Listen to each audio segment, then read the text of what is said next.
You ask Tiger to solve. This deals with linear equations with one unknown.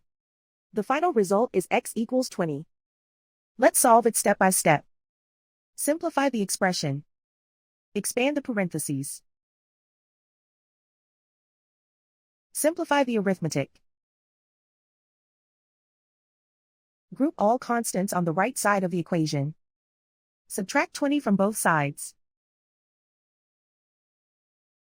Simplify the arithmetic.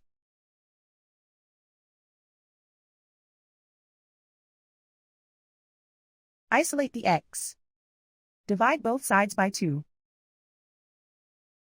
Simplify the fraction.